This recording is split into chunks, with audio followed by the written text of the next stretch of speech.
To our YouTube channel guys. फिर से आपका अपने इस परिवार में स्वागत है गाइज। आज की वीडियो में हम बात करने वाले हैं SGPGI हॉस्पिटल अटेंडेंट की भर्ती जो निकल के आई थी 2025 में, उसका एग्ज़ाम डेट है। ठीक है, एग्ज़ाम डेट जारी हो चुका है। दिसंबर में भर्ती आई थी, जनवरी तक ऑनलाइन आवेदन हुए थे। अब इसका एग्ज़ाम डेट जारी कर दिया गया है। ठीक है, और एग्ज़ाम डेट कब है आपके, तो 29। ठीक है, अभी मैं वो दिखाऊंगा। ठीक है, तो ये आप लोगों को अब जो एनम मैंने आप लोगों को बताया था ना, जो भी एनम के कैंडिडेट हैं, सिलेबस, ठीक है, सिलेबस जो दिया गया है लगभग एनम से मिलता जुलता हुआ है। 40 प्रश्न थोड़ा आपको नॉन टेक्निकल देखने को मिलेगा, रीजनिंग देखने को मिलेगा, मैथ देखने को मिलेगा, इंग्लिश देखने को मिलेगा।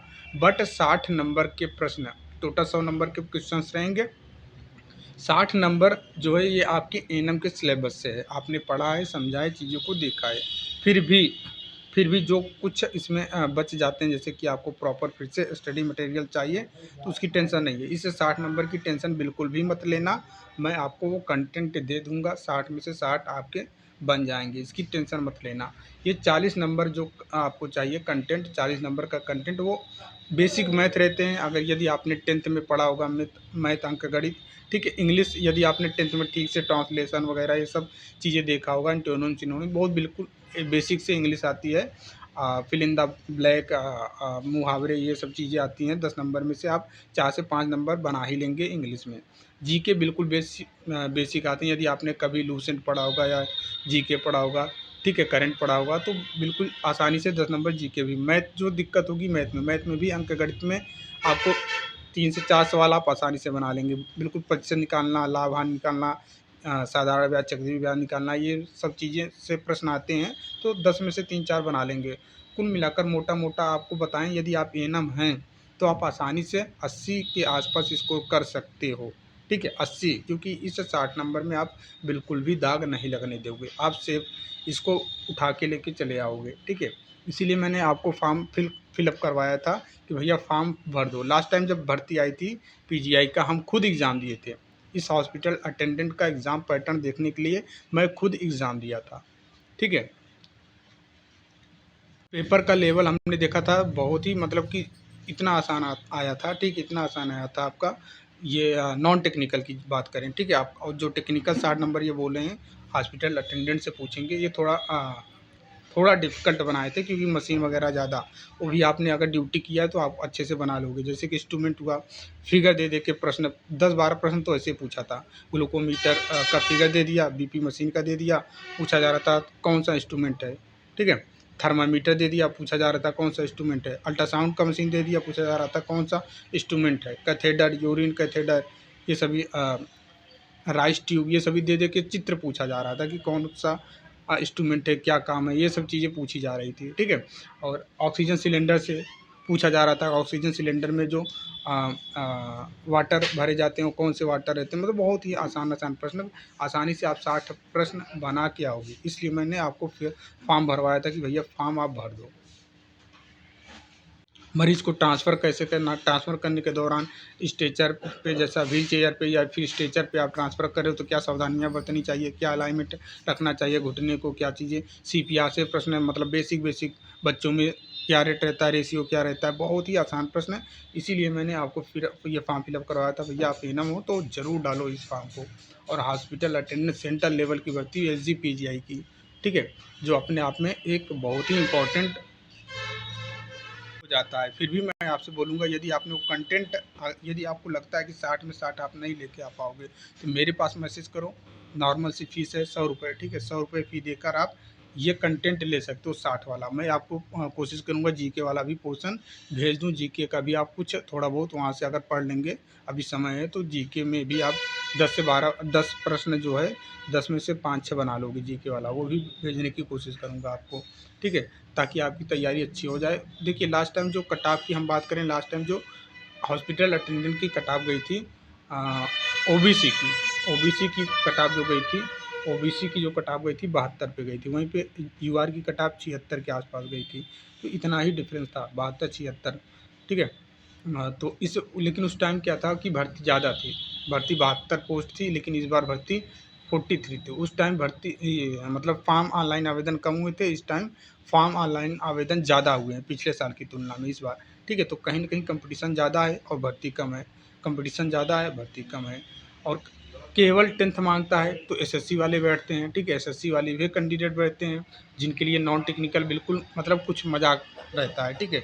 मतलब नॉन टेक्निकल ये 40 नंबर का प्रश्न उनके लिए बाएँ हाथ का कमाल रहता है, 2 सेकंड के अंदर ये सब कुछ बना लेते हैं, ठीक है। इस 40% में उनको किसी भी प्रकार की दिक्कत नहीं होती है एसएससी वालों के लिए।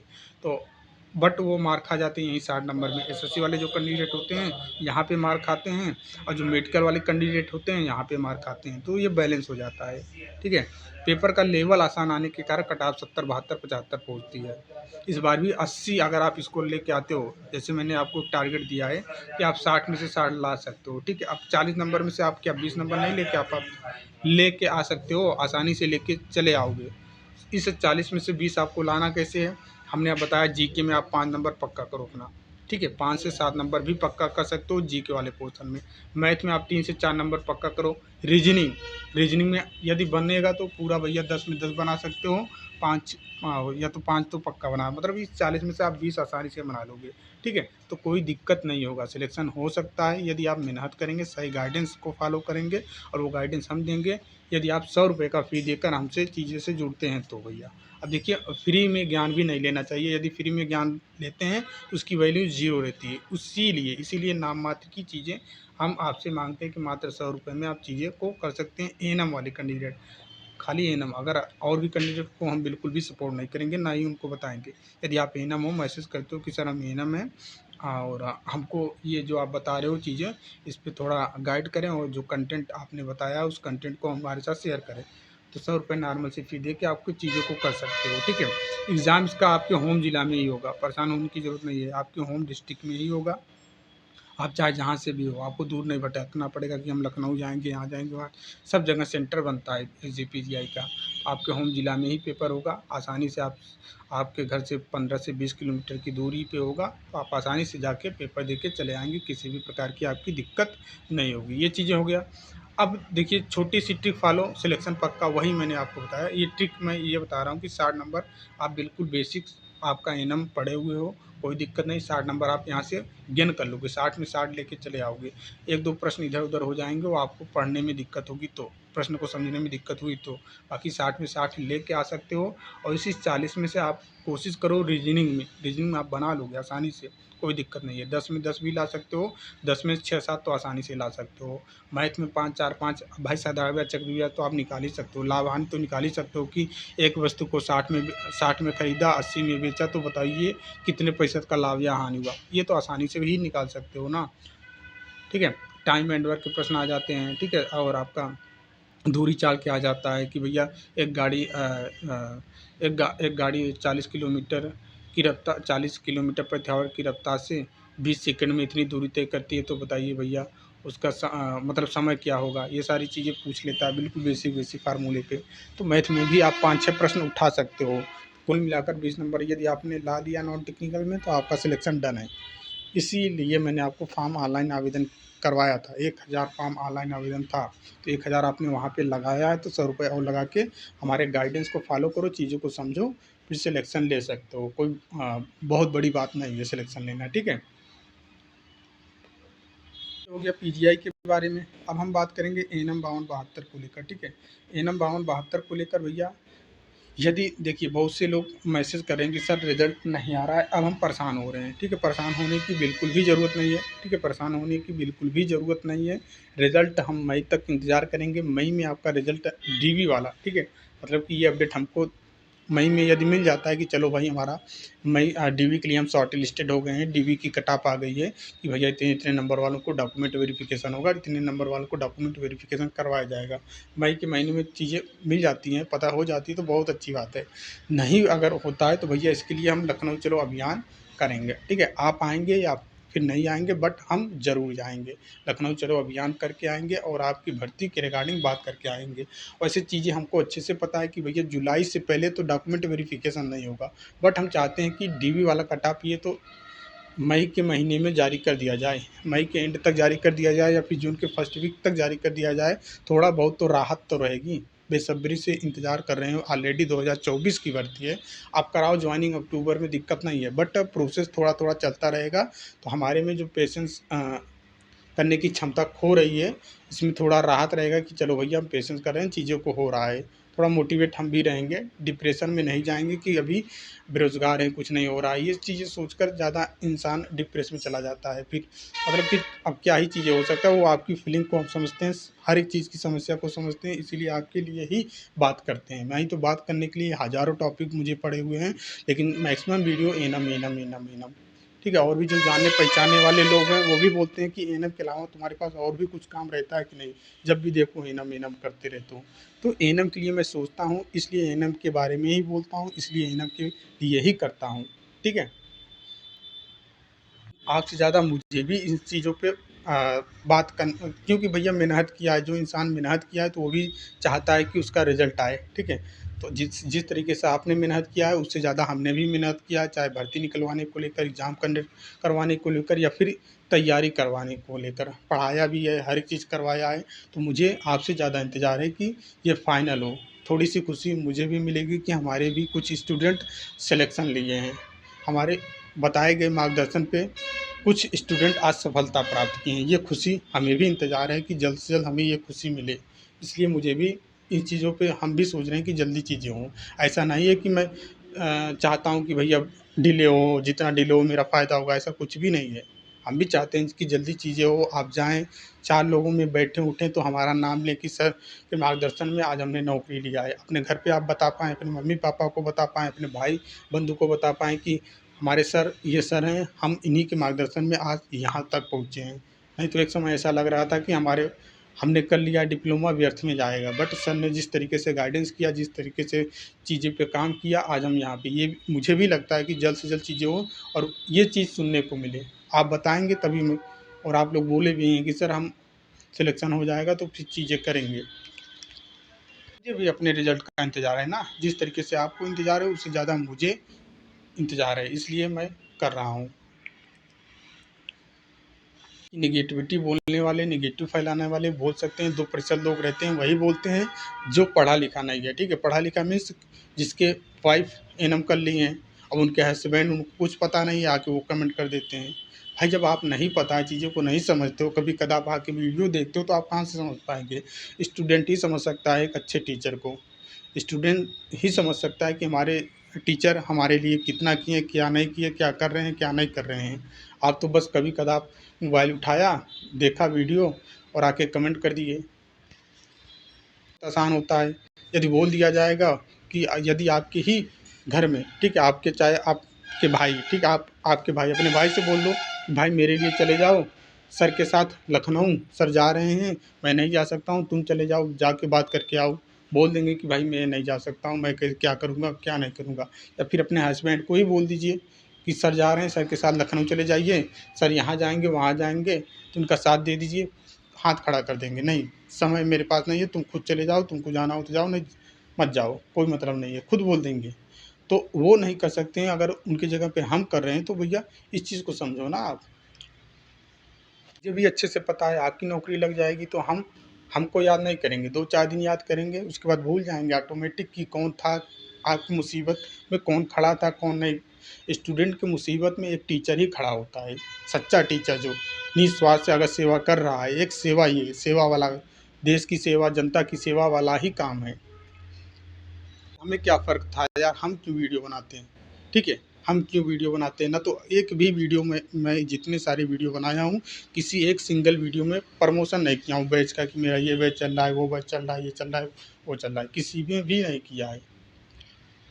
ये क्या है, बिना स्वार्थ वाली सेवा है। और ना ही वीडियो की स्टार्टिंग में, ना ही वीडियो के एंड में, कभी भी किसी भी वीडियो में, अगर एनम का वीडियो प्रॉपर, अगर हम एनम के लिए बोल रहे हैं तो किसी भी एनम की वीडियो में हमने आज तक नहीं बोला है कि चैनल को लाइक करो, शेयर करो, सब्सक्राइब करो। ठीक है, लोग 10 मिनट का वीडियो बनाते हैं, 10 मिनट की वीडियो में 4 बार ज़रूर ये चीज़ बोल देंगे कि चैनल पे नए हो तो चैनल को सब्सक्राइब कर लिया करिए, ठीक है, बेल आइकन प्रेस कर लिया करिए, लाइक कर लिया करिए, शेयर कर दिया करिए। बट हम ऐसा नहीं बोलते हैं, क्यों? क्योंकि मुझे लगता है कि यदि हमारे में क्वालिटी होगी, हम सही चीज़ें कर रहे हैं तो आप खुद ब खुद करेंगे, आपको ज़रूरत होगी तो आप खुद खुद ब खुद करेंगे, बताने की ज़रूरत नहीं है। या फिर कहने की ज़रूरत नहीं है। किसी भी बहन को परेशान होने की ज़रूरत नहीं है रिजल्ट में। और आयोग को भी ये चीज़ सोचना चाहिए कि ऑलरेडी 2024 की भर्ती है यार, 2024 से 2026 लग गया, 2 साल कंप्लीट होने वाले हैं। बट भर्ती प्रक्रिया में केवल बस एग्ज़ाम कंडक्ट हुआ है और फाइनल उत्तर कुंजी जारी किया गया है, बस इतना ही हो पाया है।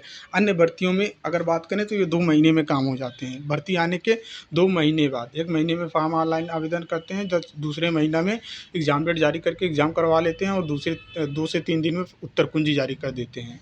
बट यहाँ पे यूपी SSSC की इतनी सारी भर्तियाँ हैं, क्यों क्यों इतना डिले किया जाता है? ये आयोग क्यों किया जा रहा है? भैया आयोग की बस की बात नहीं है तो जवाब दे दो कि हम रिक्रूटमेंट नहीं करवा पाएंगे, कोई और एजेंसी है, और भी चीज़ें हैं, वो लोग कंडक्ट करवाएंगे। बार बार यहाँ पे हम रिक्वेस्ट करें मुख्यमंत्री, माननीय मुख्यमंत्री जी से रिक्वेस्ट करें, तब वो आपको फटकार लगाएं, फिर आप उस पर काम करो, तो ये चीज़ें नहीं हो सकता है ना। भर्ती आपके पास अगर अधियाचन आया है तो रिक्रूटमेंट होने के लिए आया है, ये नहीं कि उसको बैठ कर इंतजार करवाएं 2 महीने 3 महीने, 2 साल 3 साल 4 साल, फिर उस पर काम करें। तो ऐसा नहीं है भैया, सब कुछ ऑलरेडी इतना डिले होके आता है। ठीक है, 6 महीने में अधियाचन तैयार होता है, फिर अधियाचन भेजा जाता है, फिर रिक्वायरमेंट निकाली जाती है, 1 महीना ऑनलाइन आवेदन होते हैं, फिर स्क्रूटिनी होता है फॉर्म का, फिर शॉर्ट लिस्टेड जारी करते हो, फिर एग्ज़ाम डेट जारी करते हो, फिर पेपर करवाते हो, फिर उत्तर कुंजी जारी करते हो, फिर रिजल्ट इंतज़ार करने के बाद आप रिजल्ट देते हो, फिर उसके बाद इंतज़ार करने के बाद आप डॉक्यूमेंट वेरिफिकेशन करवाते हो, फिर उसके बाद इंतज़ार करने के बाद फाइनल रिजल्ट देते हो, फिर इंतज़ार करने के बाद ज्वाइनिंग देते हो। तो ये सारी चीज़ें, इतना प्रोसेस लंबा समय क्यों लग जाता है? करना नहीं चाहते हैं या फिर क्या चीज़ें हैं? अगर बस की बात ना हो तो भाई बता दीजिए कि हमारे बस की बात है, रिक्रूटमेंट अब हम नहीं करवा सकते हैं। तमाम प्रकार की एजेंसियाँ हैं, वो करवाएंगी रिक्रूटमेंट। ये सब चीज़ें चल, लेकिन स्टूडेंट का भविष्य देखिए, स्टूडेंट आधे से ज़्यादा तो इसी चीज़ों में परेशान रहता है, उलझा रहता है। 5 साल अपना जो गोल्डन उम्र रहता है, ठीक है, सुनहरा उम्र की बात करें तो भैया यही उम्र रहता है, और वो इंतज़ार करने और यूट्यूब पे वीडियो देखने में गंवा देता है। ठीक है, इंतज़ार करने, अब भैया हम पेपर दिए हैं या फिर भर्ती डिप्लोमा किए हैं, सपोज दैट हम डिप्लोमा इन आपका कर चुके हैं।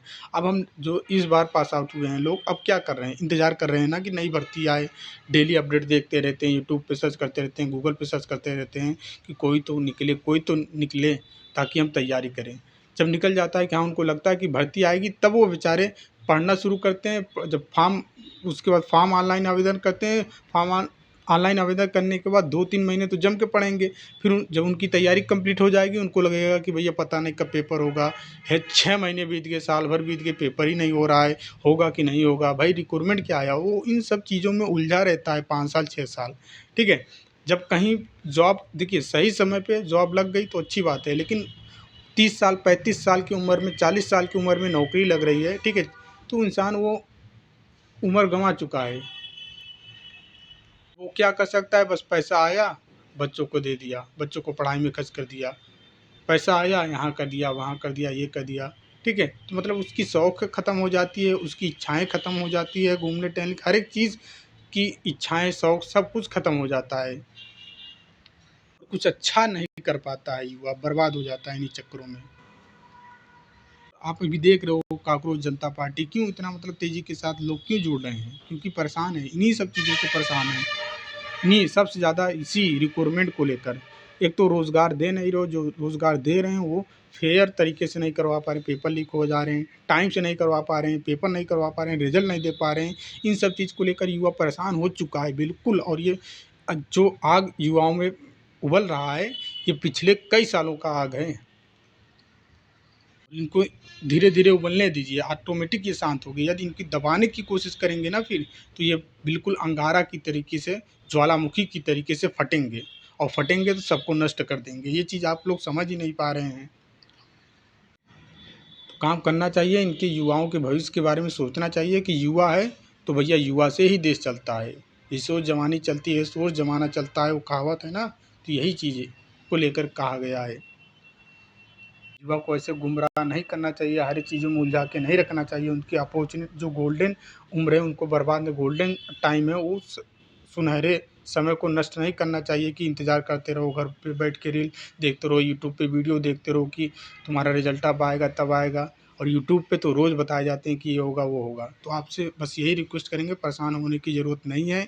हम मई तक इंतज़ार करेंगे, मई में नहीं आता है तो लखनऊ चलो अभियान होगा। सभी कैंडिडेट एक के साथ चल के नए सचिव जी से मुलाकात करेंगे बारी-बारी से, जिस तरीके से 16 जनवरी को हमने किया था, उसी तरीके से फिर से करेंगे और सही तरीके से बात करके आएँगे कि आप क्लियर ही बताइए कि क्लियर तरीके से बताइए कि रिक्वायरमेंट यदि आपको ऊपर से आदेश नहीं है तो बताइए, उस आदेश दिलवाने का काम हम लोग भी करेंगे, ठीक है? यदि आपको प्रशासन शासन किसी से भी अगर आप उसको लेकर दबाव में हैं कि नहीं वहाँ उधर से आदेश नहीं आ रहा तो बताइए भैया उधर से भी आदेश दिलवाने का काम कर रहे हैं। या फिर आपके कर्मचारी नहीं है तो ये भी बताइएगा आपके पास कर्मचारी की कमी है इसलिए नहीं करवा पा रहे हैं। तो जो भी आपकी दिक्कत हो वो बताएँ। हम अपनी आप दिक्कत अभी हम लोग ज़्यादा उग्रवादी पे आ जाएँगे तो आप बोलोगे कि ये उग्रवादी हैं, देश की संपत्ति को बर्बाद कर रहे हैं, ये कर रहे हैं, वो कर रहे हैं। इंसान को सोचना चाहिए भैया, बेरोज़गार हैं, चीज़ें हैं, ऑलरेडी ये परेशान है, पढ़ लिख के इतना मतलब कि सोचना पड़ता है यार कि हम किस लिए लड़ रहे हैं। एक सेवा करने के लिए ही लड़ रहे हैं ना, सेवा करने का मौका नहीं दिया जा रहा है।